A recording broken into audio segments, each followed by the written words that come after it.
స్లోగాలంటనా స్లోగాలంటే slow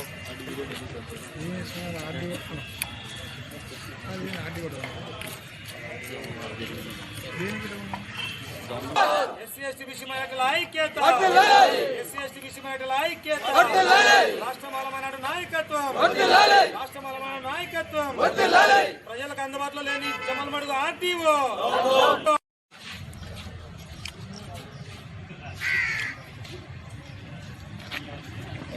మాల మహానాడు ఆధ్వర్యంలో తలపెట్టిన ప్రతి నెల పౌర హక్కుల దినోత్సవం జరపాలని, అలాగే ఎస్సీ ఎస్టీ అట్రాసిటీస్ కేసులపైన ప్రజలలో అవగాహన కల్పించాలని, అలాగే ప్రభుత్వ కార్యాలయాలలో ఎక్కడైనా సరే నేమ్ బోర్డులు వేసి అందరికీ తెలిసే విధంగా ఆ చట్టాలపైన అవగాహన కల్పించాలని గతంలో కూడా కలెక్టర్ గారికి ఒక రిప్రజెంటేషన్ ఇచ్చినాం. ఈ పద్ధతికి దాదాపు 6 నెలలు కావస్తా ఉంది.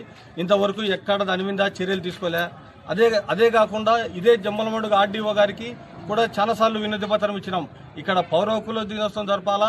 ఈ డివిజన్ లెవెల్లో దళితులు ఎదుర్కొంటున్న ముఖ్యమైన సమస్యలు మానసిక దాడులు, భౌతిక దాడులు, భూ కబ్జాలపైన అనేక సార్లు ఫిర్యాదు చేసినాం. మేము ఎక్కడో ఇంతవరకు ఎప్పుడు స్పందించలేమే.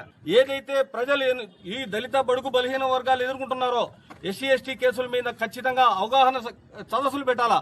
అది మాకు కల్పించిన సొసైటీస్, సుప్రీంకోర్టు గైడ్ లైన్స్ కూడా మీరు ఫాలో అవ్వలేదు. కలెక్టర్ ఇచ్చిన జీవోను కూడా మీరు తుంగలో దొక్కితే ఏంది ఇది పరిస్థితి? ఎక్కడ పోతుంది సమాజం? ఇక్కడ మేము అంబేద్కర్ విగ్రహానికి దండ వేయాలనుకుంటే పర్మిషన్ కావాలంటున్నారు. ఏంది ఎట్లా పోతుంది? ఇది దళితులు అంటే అంత చిన్న చూపా? ఈరోజు మానసికంగా ఈ దళితులు వెనుకబడికి పోవడానికి కారణం, ఆర్థికంగా మానసికంగా ఏ దాంట్లో అయినా వెనుకబడి పోవడానికి కారణం రెవెన్యూ వ్యవస్థ అని గట్టిగా చెప్తున్నా.